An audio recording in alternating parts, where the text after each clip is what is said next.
Hello and welcome to Sim.BC. And you might be wondering what day is it today? Well, I can inform you it's Saturday if you didn't know. And Saturday obviously inclines and takes with it a whole lot of pleasurable things. Some people see it as weekend. Some people see it as the only time that they can do whatever they bloody want because they actually have some leisure time to do so because they do not work. I just say, well, I'm actually gonna go to work today because I work weekends. But for you and me, here at this channel, here on my, or rather our little corner of the internet, do you know what time it is? Do you know what it's time for? It's time for the SNR. What? The SNR? The SNR, yes! Ladies and gentlemen, it's time for YouTube's absolutely favorite show. I would even go so far as to say it's the internet's entirety of favorite show of ever. Yes, I know, what a title, because today it's time for the Saturday News Recap! Yes, it's the SNR, ladies and gentlemen, and if only the entire segment were as flashy as that beginning, then we would be in good times now, wouldn't we? I would like to begin with stating what it is to some of you who are new here to Sim.BC, and that is that over the course of the weekend, over the course of the week, I am reading news pieces, right? I'm getting into the news. I started to get into the news, and I read, and I read, and I read, and I look to see what is catching my eye, yeah? What is catching my eye of all the different news out there? What is that is the most interesting piece of news literature out there? And on Saturdays, I tend to review them-ish. Just take them up. Sometimes it's more about the discussion created by the news article than the news article in itself. So, without any further ado, mates, let's get going. And I'm just gonna state it's gonna be 3 international news pieces and then 1 semi-ish news that's gonna be more localized to the channel. First one is the arguably most interesting. In my opinion, it's by far the most interesting, but I would argue that my fellow countrymen in Sweden would argue the differ when you hear the second one. So, the first one is... Drum roll, please. A couple of scientists in the UK are currently working on a fetch rover. Yes, it's not a Land Rover, even though it's gonna drive on some sort of land, but it's gonna be in space, yeah! And as many of you know, I am a true supporter to all these different initiatives when it is about exploring space, getting out there, actually see what we can get to, even though some people are saying, you know, why shouldn't we fix the planet that we're currently living in, or living on rather, instead of trying to find new places to go. But basically, the idea of this fetch rover, so to say, is that the UK scientists that have been putting this little project together are going to send a rover in the future. Yeah, we're talking like 2025, 2030. It's not tomorrow, right? To Mars, and then this fetch rover is going to be able to fetch, as I understood it, stones from Mars and then get them back home again. Yeah. Amazing, mind-blowing. It's not only going to be able to process information at the spot and then send that information back, it's actually going to take physical, tangible evidence of what is actually on Mars and bring it back to Earth, which is, you know, 2 thumbs fresh for me.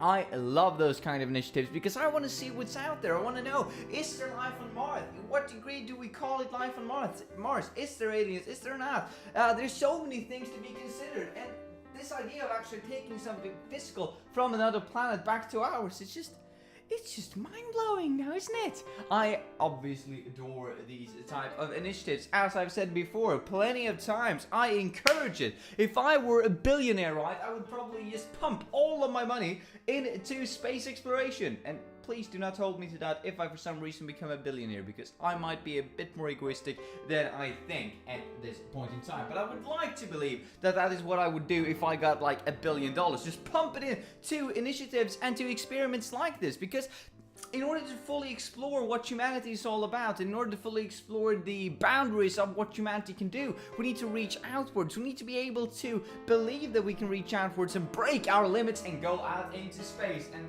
I, for one, would so adore to go to space one day, right? So all of these initiatives make it more and more casual, so to say, more and more normal to go to space. More and more initiatives going in that direction, so to say, will cut costs in the long run because of the technology being produced, and that means that space exploration for the average Joe is not far away.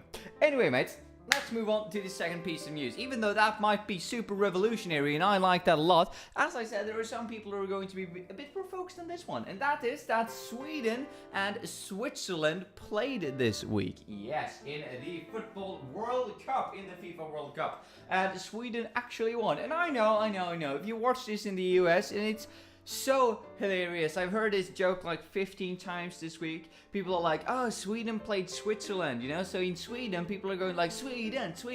In Switzerland, the Swiss are going, Switzerland. And in the US, they're going like, well, isn't it usually two teams that play? And that is obviously playing on the idea that in the US, they tend to mispronounce Sweden and Switzerland, think that they're the same country, even though they're absolutely bloody not. And that's kind of offensive, right? Ha, ha, ha. But Sweden won against Switzerland. Now, I'm not one to be that into football, right? I can't really say that I am. I can't really say that I don't give a shit about it, because I do watch it. I do listen to it on the radio when it comes on. It's not like I'm actively trying to avoid it, except for today when people were asking like, oh, do you want to come and see the game? We're in the quarterfinals or whatever. And I was like, nah, I'm gonna record a video. So that is kind of ish, actively avoiding it, but still. I'm not that big into football, so I'm sure that there are lots of different other channels that are covering this specific topic in so much more in-depth than I could ever do, because I have a hard time with even the rules. Last week I learned offside, for instance, so yeah, just to put things into perspective, or 2 weeks ago or something like that. It's crazy. And I've been watching football since I was born, right? Yeah. But Sweden won, obviously, happy about that. That unfortunately means that all of the streets are going to be either crazy because we will lose today, or crazy because we will win today. So either way, me going out for a walk is going to be just a chore. Yeah, but obviously, 2 thumbs fresh for being in the quarterfinals. Good work, guys. Yeah. That's about as much as I can say on that. I can talk and fill a void for about 1.5 to 2 hours by myself. But when it comes to football, this is about as much as I can muster.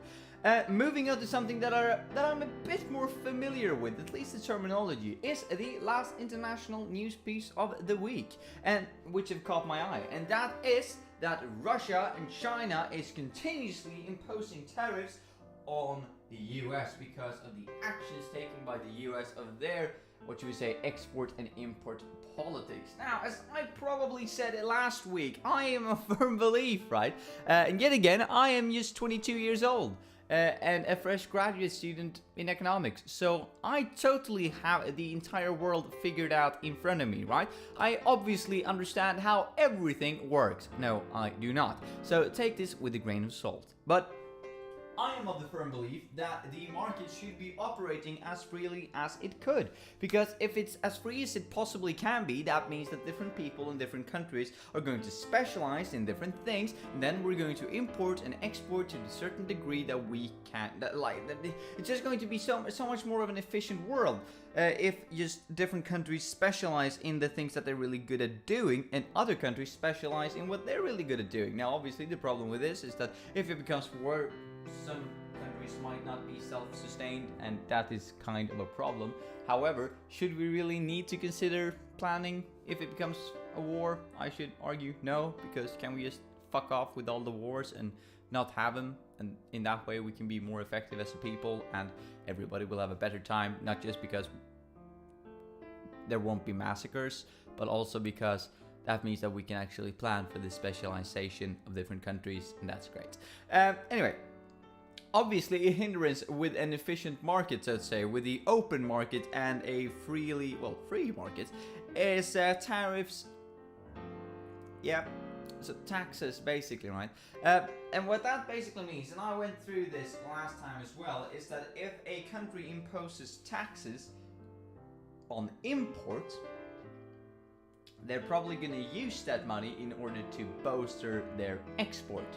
And now if the other country is doing the same thing, they're raising their import tax in order to substitute their, or not substitute, but increase the amount of export that they can produce. in order to, overcome the tariffs that the other country put up. This just means that we're gonna get plus minus zero in theory, right? But that doesn't really work that way, because obviously all the time when you do these things, when you try to move money around, some of it will be gone. Some of it will be gone because of corruption. Some of it will be gone because of some people just need the salary in order to make the transfer, right? That's gonna be their occupation, to kind of change the money gained from the import tax to actually bolster the export of the country into a certain industry, of which is targeted by the other country. I think it's stupid, right? I mean, I recognize to some degree that taxes is important when it comes to import and export. I don't like them, right? But that's just my opinion right now. That might very well change when I become older and actually realize what good they do, even though I have studied it and I'm like on the fence, right? I mean, I would argue that the taxes in the country should be supporting the amount the government needs to actually regulate the market, but whatever, that's just my opinion, right? This is obviously it could obviously spiral out of control, and the problem with a potential trade war between some of the greatest economies in the world is going to be ripple effects throughout the economy of all the other countries. Now, I'm seeing this as warfare, and most people do who have studied economics or marketing, because we like to talk about economics and marketing as modern warfare. And that is because, if you think about it, you can't just run around launching nukes today. I mean, you could, but it's not that effective. I mean, it is effective, but you're not going to be able to live in those areas once you've detonated. Plus, if you launch a nuke on another country, that country is probably going to launch a nuke back at you. And that's going to be a huge problem, because now we have nukes flying around all over the place, and it's just going to be a bloody mess, and we're going to run ourselves out to extinction. So, in order to avoid an extinction level event, which I would like us to do, they instead have quote-unquote wars with shopping and with economics in order to trade the amount of wealth that is distributed in the world. Because if you think about it, the entire basis of a war is in order to acquire resources and acquire strategic points in order to gain more resources. And if you can play the market, you can kind of get those resources anyway. So if now a big economy in the world is putting out huge import tariffs to a specific country, kind of trying to shut them out, and that other country is doing the same to the first country, it's just going to become a huge mess. And as I said, these are going to be ripple effects that we're gonna feel. The smaller countries who are not really part of the trade war. Just like if there were a war, rations and resources over the world, all over the world, would be more limited, because some of them are getting wasted in war. So yeah, I know this was very abstract and not that clearly formulated. What I'm trying to say is that free market, two thumbs fresh for me, import tariffs, and try to help the export is not really what I would like to see. I would like to see a more specialized market from all directions.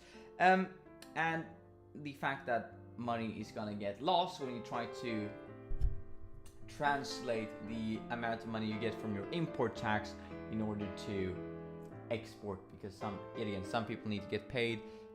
There's going to be corruption of some sort, and money are just going to be, all the money are not going to be directly translated. If not, there is a computer system that does it flawlessly, because then I will eat my own words. But if that is the case, then I would wonder what the entire point of having the tariffs to begin with was, if they're just going to be nullifying each other anyway. Crazy, I know, alright. But the reason I took it up this week again is because if this spirals out of control, it's going to be a huge problem. And if we come to that point, I will surely get into the nitty-gritty and the details about it, because I truly enjoy these kind of things, because it's like case study modern warfare, right? When it comes to marketing and economics. And I think it's equally as fun as it is terrifying. Moving on to the last piece of news, the last thing that I will cover for this week and Saturday, SNR, Saturday News Recap, yes. And that is, I don't know if you've realized it, but we have had a bit of a new project going on over the week, and that has been Tea Time with Sim, yes. Trying to combine my two big passions in life, not only talking to myself in a room with no one else to see when I'm recording it and then listening back to it. No, that's not the only passion I have in my life. I also drink tea. And now I can found a way to actually combine the two, because I thought, why not? I think it was Monday, Tuesday, something like that. I just took a cup of tea, had it with me when I was recording. I was like, this is actually rather splendid, because it kind of gives me this this icebreaker, this amount of time where I can actually think about what I'm supposed to say in the meantime while I'm just sipping and being quiet for a while. Plus it gives me the natural pause that I sometimes need when I'm going off the charts of my own conspiracy or just, you know, ideas or me is trying to explore and expand something that not necessarily needs to be expanded or explored, like a good 50% of all the topics that I do talk about. I'm not saying I'm overanalyzing, but I might too, right? Open to the possibility that that might be the case. But I truly enjoy it, right? Enjoying tea simultaneously is doing this. Plus, it saves me time. I know, it might sound crazy, but it does, because otherwise I have like a good 10 to 15 minutes when I sit down and drink me tea, just drinking me tea, maybe watching a bit of a YouTube video. But whilst doing this simultaneously, I can, for instance, I'm so much freer on what I'm going to do afterwards, because I know I'm not going to be stationed for 10 to 15 minutes after I recorded the video when I'm drinking my tea, because, well, so I can do whatever, right? I can go for a walk, I can play video games, I can play a bit of piano, I can play a bit of guitar. I just like it. It's splendid. Nice way of finding a balance and striking a balance in, well, what I need to do anyway. You know, two things I'm gonna do anyway, and just combine them in order to save some time. I know, this was just dwindling on, doesn't it? I think I'm gonna cut it short there. This wasn't the best video I've ever made. I recognize that as well, so you don't need to tell me in the comments, right? But if you enjoyed it, leave a like. If you didn't enjoy it, which is more likely today, I must argue, unfortunately, but right, it's important to be able to self-critique yourself. Then leave a dislike. For God's sake, use that power that God gave you, or the YouTube community creators gave you. Yeah, you should, right? Leave a comment if you enjoyed or rather agreed/disagreed with me. And until next time, guys, have a nice one. Bye.